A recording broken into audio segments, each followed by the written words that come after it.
First off, philosophy is a confession.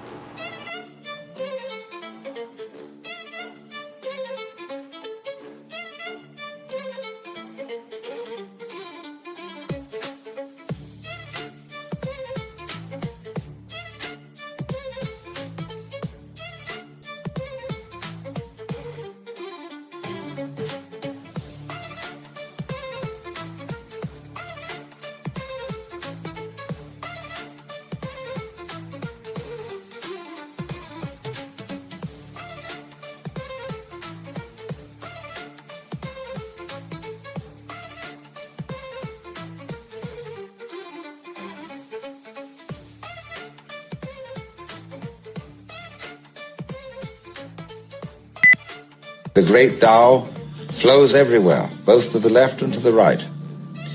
It loves and nourishes all things, but does not lord it over them. And when merits are accomplished, it lays no claim to them.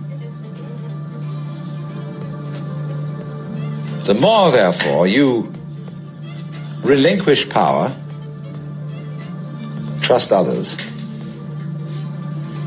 the more powerful you become, but in such a way that instead of having to lie awake nights controlling everything, you do it beautifully by trusting the job to everyone else. And they carry it on for you. So you can go to sleep at night and trust your nervous system to wake you up in the morning. You can even tell it, I want to wake up at 6 o'clock, and it'll wake you up just like an alarm clock. This seems a sort of paradox to say this, but the principle of unity, of coming to a sense of oneness with the whole of the rest of the universe, is not to try to obtain power over the rest of the universe. That will only disturb it and antagonize it and make it seem less one with you than ever. The way to become one with the universe is to trust it as another, as you would another, and say, let's see what you're going to do. But in doing that, you see, in saying that to everything else that you have been taught to think is not you, you are also saying it to yourself.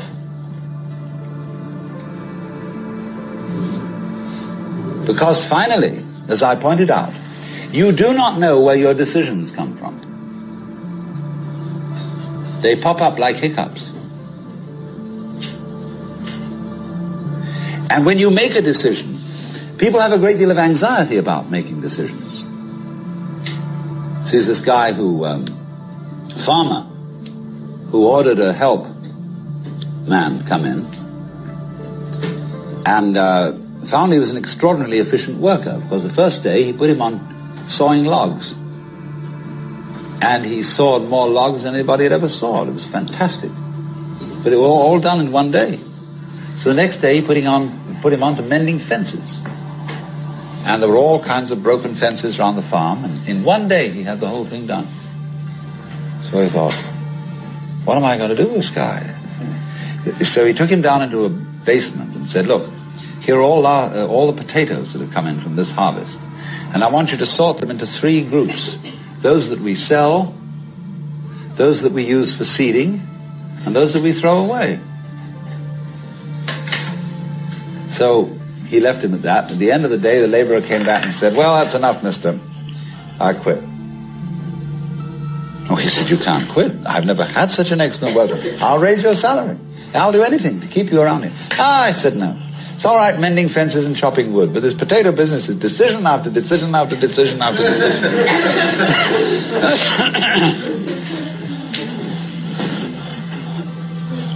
So when we decide, we're always worrying, did I think this over long enough? Did I take enough data into consideration? And if you think it through, you find you never could take enough data into consideration. The data for a decision in any given situation is infinite. So what you do is, you go through the motions of thinking out what you will do about this. And then when the time comes to act, you make a snap judgment.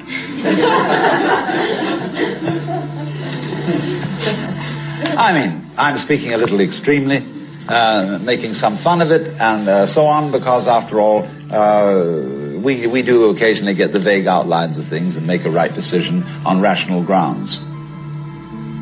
But we fortunately forget the variables that could have interfered with this coming out right. It's amazing how often it works. But warriors are people who think of all the variables beyond their control and what might happen. So then when you make a decision, and it works out all right, I think very little of it has much to do with your conscious intent and control. But somehow or other, you are able to decide and control things more harmoniously if you delegate authority. That's why very great businessmen are those who can delegate authority. Trust others to work for them. Because those are people developing businesses on the same basic structure that is fundamental to a living organism. Delegation of authority. It loves and nourishes all things, but does not lord it over them. And you see, then, what is happening is this. The more you let go of it and trust it, as if it were quite other than you,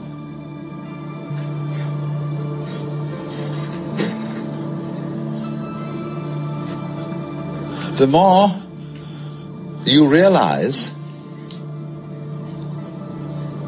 the inseparable identity of self and other.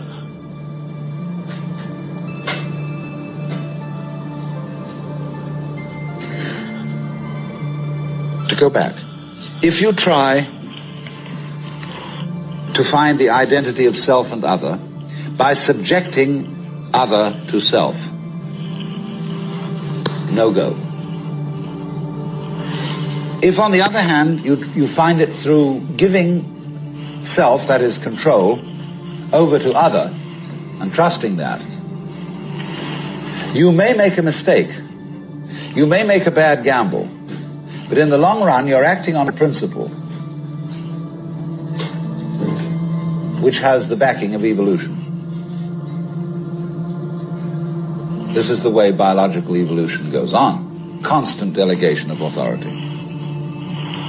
That's why, obviously, the democracy is superior to the monarchy. It was de Tocqueville who said that democracy is always right, but for the wrong reasons. Because there is operating in a democracy the principle that Buckminster Fuller calls synergy. And synergy is the intelligence of a highly complex system, the nature of which is always unknown to the individual members.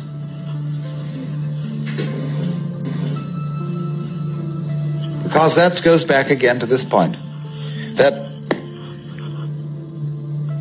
we're always entering a new environment. We don't ever know fully what the new environment is, because the only environments we know are the past ones. There is always then operating in the development of cellular life on any level a new way of organization, higher than any existing form, and we are not aware of it until after it's happened. If you ever saw, for example, the film Kon-Tiki, this man figured out a few things as to how to make a balsa wood raft to sail from South America to the Pacific Islands. But once he had set this in motion, he discovered that all sorts of unexpected factors cooperated with him. That when the wood got wet, it expanded, so that the ties bit into it and held it completely secure. He had never expected that. And he found that as he sailed along, a flying fish would simply alight flat on the deck every morning for breakfast. That all kinds of natural factors, it was this, he had touched a key where he was flowing with the course of nature, and everything cooperated with him. Because he had touched the key. He had made the act of faith. And he was just picking up, in other words, a practice which had been hundreds and hundreds of years ago, had been followed by others who had worked it out by their great ecological awareness.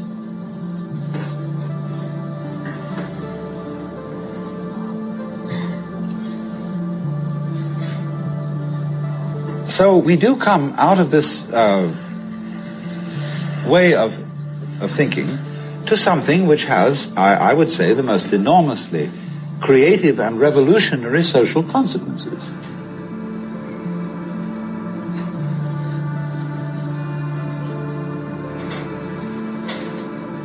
That it has become not virtuous, not self-sacrificing, and not anything like that. It has become the hardest practical politics to let go control to others,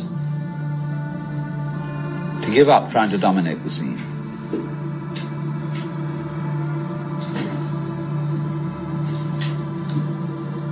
Also, in a parallel way, it has become at this time in our history very much hard practical politics.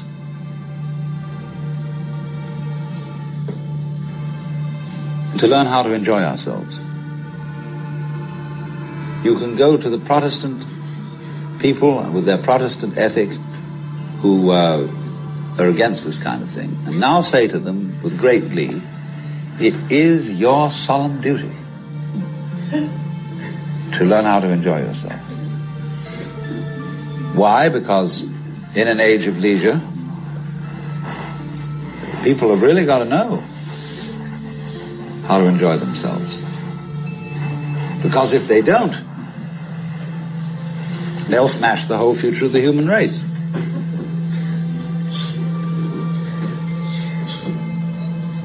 So a utopia has become not some sort of a dream, but an urgent necessity.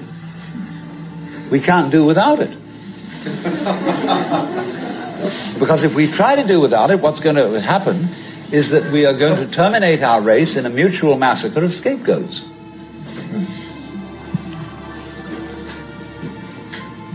And so the present paranoia in the United States that is going on, where everybody is thinking up a new scapegoat and how great it will be to demolish them or get them out of power, all this kind of bickering and right and left politics has become irrelevant, because we now have the opportunity of trusting our own intelligence, our own technology,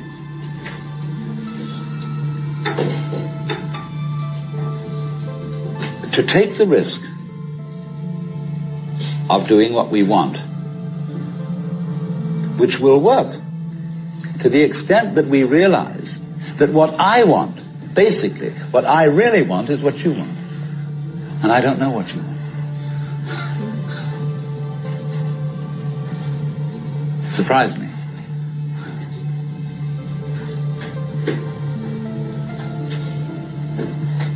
But that's the kinship between I and thou. So when I ask, I go right down to the question, should we start it with, what do I want? The answer is, I don't know. When Bodhidharma was asked, who are you? Which is another form of the same question. He said, I don't know. Planting flowers to which the butterflies come. Bodhidharma says, I know not. I don't know what I want. Well, when you don't know what you want, you've reached the state of desirelessness.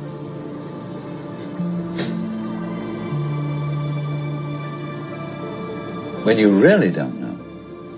But you see, there's a beginning stage of not knowing, and there's an ending stage of not knowing.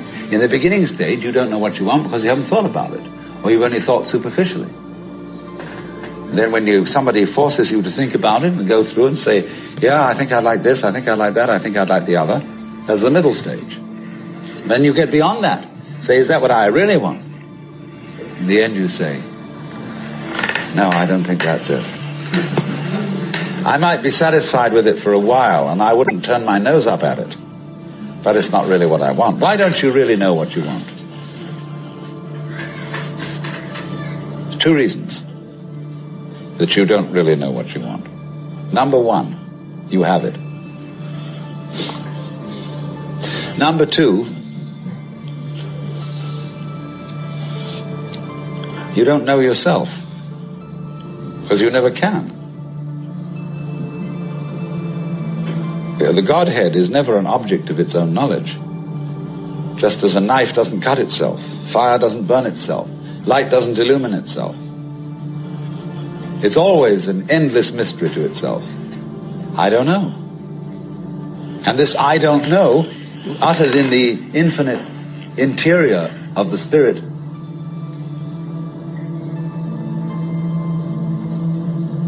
this I don't know is the same thing as I love, I let go, I don't try to force or control. It's the same thing as humility.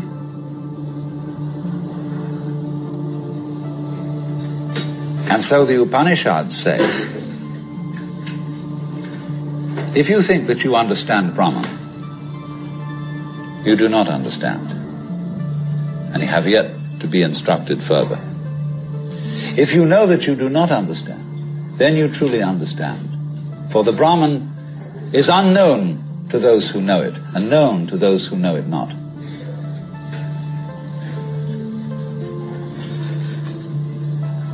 And the principle is that any time you, as it were, voluntarily let up control, in other words, cease to cling to yourself, you have an access of power. Because you're wasting energy all the time in self-defense, trying to manage things, trying to force things to conform to your will. The moment you stop doing that, that wasted energy is available. And therefore you are, in that sense, having that energy available, you are one with the divine principle. You have the energy. When you're trying, however, to act as if you were God, that is to say, you don't trust anybody and you're the dictator and you have to keep everybody in line, you lose the divine energy. Because what you're doing is simply defending yourself. So then, the principle is, the more you give it away, the more it comes back. Now you say, I don't have the courage to give it away. I'm afraid.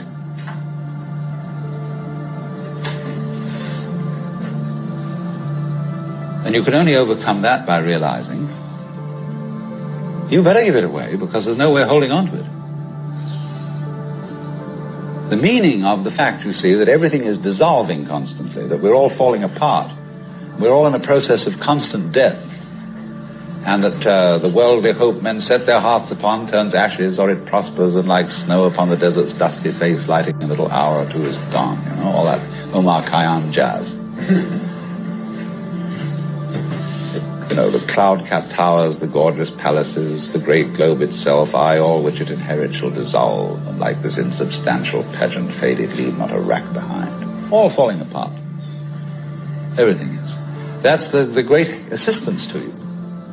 See, that fact that everything is in decay is your helper.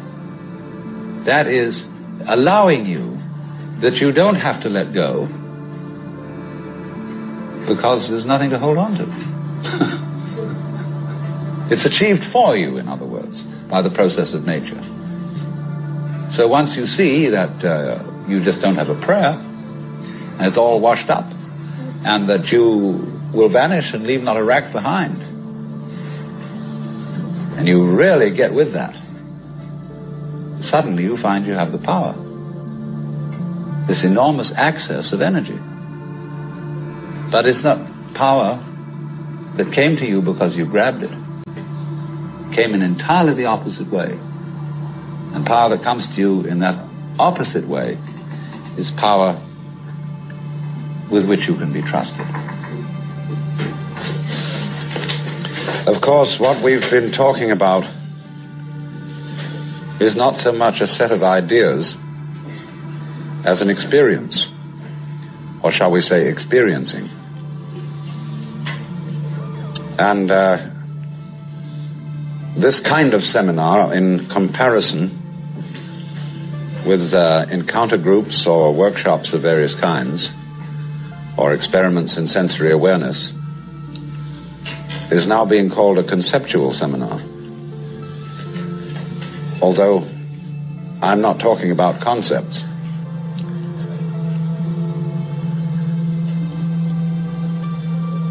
But the crucial question arises that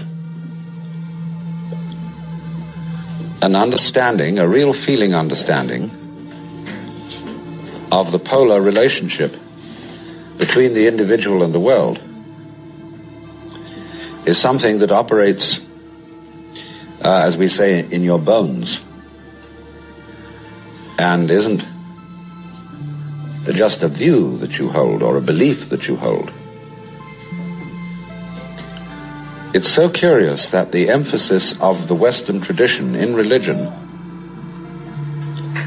is primarily upon right belief. Do you believe in the right dogmas and the right doctrines?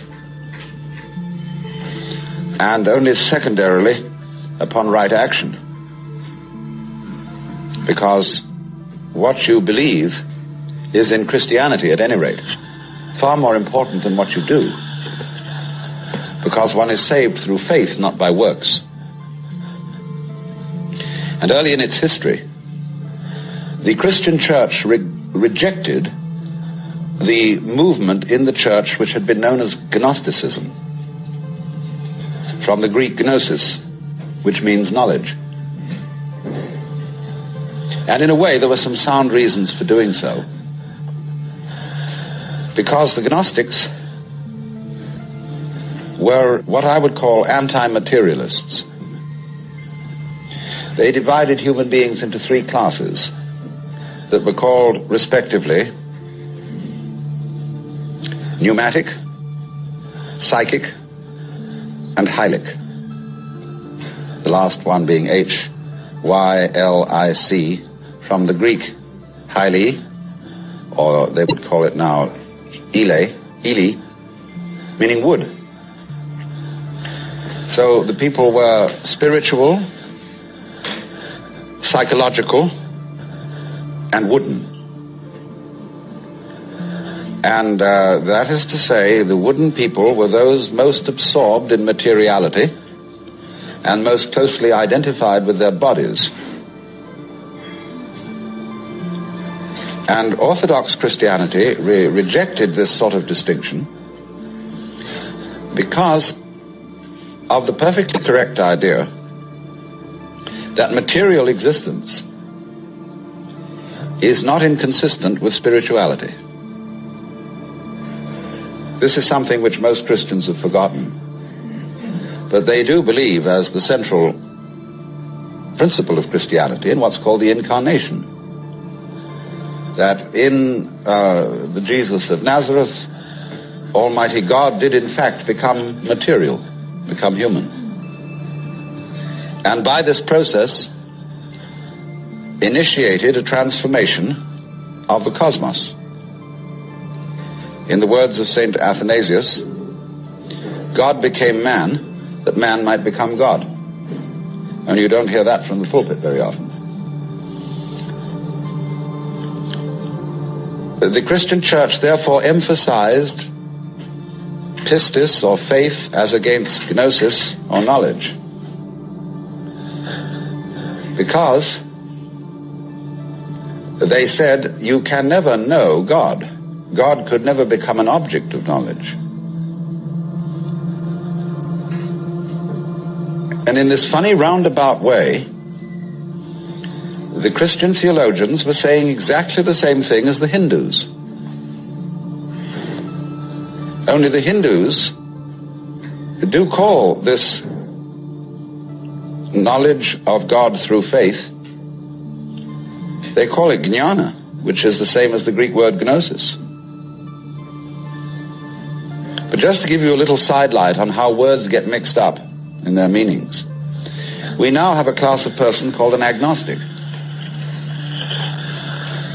And an agnostic generally means a person who doesn't commit himself to any beliefs about the ultimate nature of things. He just says he doesn't know. But the original word, agnosia in Greek, meant a special kind of knowledge. It was called the dark knowledge of God. The knowledge of God in the cloud of unknowing, to use the title of a mystical treatise written by an anonymous 14th century English monk. This monk derived his ideas from a very mysterious figure who wrote under the name of Dionysius the Areopagite. Dionysius was a 5th or 6th century Syrian monk who had learned his mysticism from Porphyry, who got it from Plotinus, who was a Neoplatonist, and who probably got a great deal of stimulation from the intellectual world of Alexandria.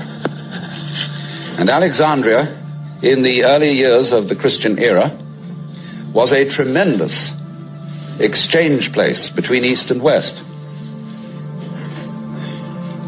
Buddhist monks visited Alexandria. It was one of the great centers of trade between Rome and India. And as you may know, all Rome's gold eventually went to India for the purchase of pepper. And as a result of this, the Roman economy collapsed. They bought too much luxury from India. India, in exchange, got Roman architecture. And you'll see a lot of Roman architecture in Indian temples. But Alexandria was the great center for the Gnostics and for Christian theology. And some of the greatest theologians, Clement, Origen, Athanasius, Saint Cyril, all worked out of Alexandria. But now going back to this strange monk, Dionysius, it was he who first put around the idea in Christian circles that there was such a thing of the knowledge as the knowledge of God by faith, by agnosia, really, by unknowing. And he, in a book which he wrote, very short book called the Theologia Mystica, he wrote a treatise on the higher knowledge of God, which might be quoted directly from the Upanishads in certain parts of it. The last section of it reads like the Mandukya Upanishad, because it's a series of negations. It says what God is not. And he goes very far, because he says that God is not one. He says our idea of unity falls far short of what God is. So does our idea of Trinity. So does our idea of spirit, our idea of mind, of justice, of love. All these things are not really God. And he says in another place, if anybody, having seen God, understood what he had seen, what he would have seen would not have been God, but some creature of God, less than God, some sort of angel or something like that. It's perfectly amazing to consider the influence that this man had. For writing under the name of Dionysius the Areopagite, he became identified, you see, with St. Paul's first convert in Athens. And legend has it that he was the first bishop of Athens and was martyred in Gaul, where he's known as St. Denis. But St. Thomas Aquinas looked upon the writings of Dionysius the Areopagite as having... Thank you again. WTJ Knowledge Drops on all social media, and you can subscribe on YouTube and Patreon. Thank you so much again. I love you guys.